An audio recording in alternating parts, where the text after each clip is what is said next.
સરહદી વિસ્તાર એવા ભાભર તાલુકાના અબાળા ગામે છેલ્લા કેટલાક વર્ષોથી એક ગોપ્રેમી દ્વારા ઓર્ગેનિક ખેતી તેમજ ગોધન જતન માટે ગોપાલકોને પ્રોત્સાહન આપવા માટે 5 રૂપિયા લીટરના ભાવે ગૌમૂત્ર ગોપાલકો પાસેથી ખરીદીને એક નાનકડી ગૌમૂત્ર આધારિત ધનભૂમિ નામની પ્રવાહી દવા બનવી ખેડૂતોને ખેતપેદાશ આપવામાં આવતી હતી, જેનું સારું પરિણામ મળતા અનેક ખેડૂતો ઓર્ગેનિક ખેતી તરફ વળ્યા હતા। રોજનું 1500 લીટર ગોપાલકો પાસેથી ગૌમૂત્ર ખરીદી વેસ્ટ થતું ગૌમૂત્રને બેસ્ટ બનાવી ખેડૂતોને ઓર્ગેનિક ખેતી માટે પ્રોત્સાહિત કરવામાં આવ્યા હતા।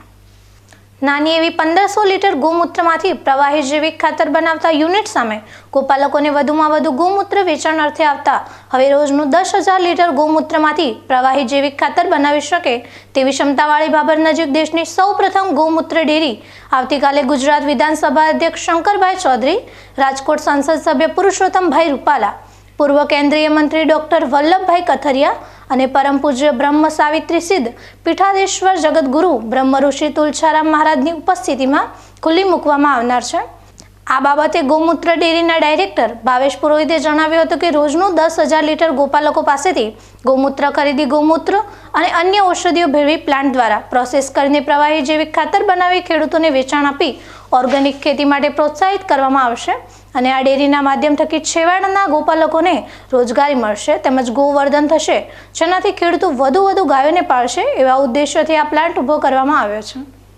નમસ્કાર। આ પ્લાન્ટ એક દેશની પણ દુનિયાનો પહેલો પ્લાન્ટ છે જે ગાયના ગૌમૂત્રમાંથી 3 ભાગ સેપરેટ કરશે। એમાં પોટેશિયમ રીચ અલગ કરશે, એમોનિયમ રીચ અલગ કરશે અને વચ્ચેથી 50% પાણી ચોખ્ખું કરી બહાર કાઢી દેશે। આ પ્લાન્ટ અત્યારે અમારો નાનો પ્લાન્ટ હતો જે રોજનું 1200 થી 1500 લીટર ગૌમૂત્ર લઈએ છીએ।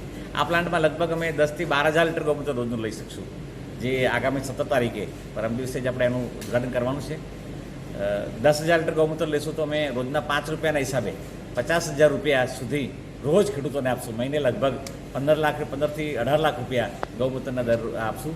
આના કારણે એક સામાન્ય માણસ, અત્યારે એક માણસને તકલીફ થાય છે કે મેં ગાય કેવી રીતે રાખીશ, ગાયનો ખર્ચો હું ક્યાંથી લાવીશ। આજે કોઈ પણ જે ગૌશાળા રાખે છે કે લોકોએ ગાયના ફાર્મ કર્યા છે એમને કોમર્શિયલી વાયબલ દૂધથી બેસતું નથી, તો એને બીજી રેવન્યુ ક્યાંથી મળશે? ઘણા બધા લોકો નાના મોટા કામ કરે છે, પણ અમે જ્યારથી આ પ્લાન્ટ શરૂ કર્યો છે તો જે ખેડૂતો ઘરમાં ગાય રાખે છે એને આ ગૌમૂત્રના માધ્યમથી રોજના 50 રૂપિયા આપી રહ્યા છે, તો એને ગાય રાખવા માટેની એક મોટી મદદ મળશે।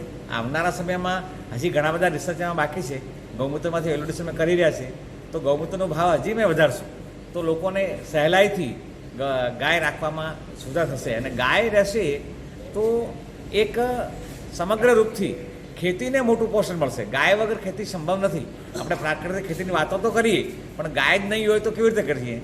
તો આજે અહીંયા સૌથી મોટી એક ફૂગનાશક દવાઓની એટલી વપરાશ વધી રહ્યો છે આપણી ખેતીવાડીમાં, તો આ ગૌમૂત્ર એક મોટું ફંગીસાઇડ છે, એને અમે સારી રીતે પ્રોસેસ કરી અને ફૂગનાશક દવાઓનું જે એક આવિષ્કાર અમે પ્રાકૃતિક રૂપે કરી શકીશું। અહીંયા જંતુનાશક દવાઓમાં પણ લોકોને ઘણી બધી રાહત આનાથી મળશે અને આ આપણી પ્રોડક્ટ લગાતાર વાપરે તો ગાયના મૂત્રમાં જે પોટાશ અને માઇક્રોન્યુટ્રન્ટ વધેલા છે એના કારણે એમને રાસાયણિક ખાતરનો પણ વપરાશ ઘણો ઓછો થશે, ધીમે ધીમે 100% પણ એ ઓછો કરી શકશે। જો સાથે ગૌમૂત્રની સાથે ગાયના ગોબરનો પૂરો વપરાશ કરશે તો ઘણો મોટું એને પ્રાકૃતિક ખેતીમાં લાભ થશે અને વિશેષમાં આ પ્લાન્ટ જે છે એ અહીંયા ગ્રામીણ લોકોને રોજગાર, એક ગ્રામ સ્વાવલંબન અને ગ્રામીણ રોજગારનું મોટું આવિષ્કાર અહીંયા થઈ રહ્યો છે। ગામમાં ઉદ્યોગ, અત્યારે પણ અમે અહીંયા લગભગ 54 જેટલા પરિવારોને ગાયના મૂત્રમાંથી રોજગાર આપી રહ્યા છીએ અને લગભગ અમારે અહીંયા 7 લોકો આપણે અહીંયા પ્રત્યક્ષ કામ કરી રહ્યા છે। પછી અમારી જે વ્હીકલ છે એ લોકોને પણ રોજગાર મળે છે। તો આ એક ગામમાં છેવાડા પાકિસ્તાન બોર્ડર, આ બાજુ રાજસ્થાન બોર્ડર, એક રણક્ષેત્રમાં એક નવો ઉદ્યોગ સ્થાપિત કરી ગામને અને સમાજને એક ક્રાંતિકારી પગલું ભરવાનો અમે પ્રયાસ કરી રહ્યા છીએ, જે સમાજને આરોગ્ય, સ્વાસ્થ્ય, રોજગાર અને એક નવી જે ફૂગનાશક કારણે લોકોને એક પ્રાકૃતિક લોકોને ખાવું છે પણ ખાઈએ કેવી રીતે તે પ્રાકૃતિક ખેતી કરવાવાળા લોકોને એક સહકાર આપી રહ્યા છે અને વિશ્વાસ છે કે આને અમે આગળ વધારીશું। 17 તારીખે માન્ય શંકરભાઈ સાહેબ, આપણા ગુજરાત વિધાનસભાના અધ્યક્ષશ્રી અને બનાસ ડેરીના ચેરમેનશ્રી સાથે રૂપાલા સાહેબ અને ઘણા બધા ઉદ્યોગપતિઓ અહીંયા આવી રહ્યા છે, જે આને નિહાળવા અને કેટલી બધા આગળ કરી શકીએ। અમારા લગભગ 2000થી વધારે ખેડૂત મિત્રો પણ આવતી 17 તારીખે અહીંયા હાજરી આપશે। અમારા પરમ પૂજ્ય તુલસારામજી બાપુ આસુતરાથી પણ અહીંયા અમને આશીર્વાદ આપવા અહીંયા પધારી રહ્યા છે.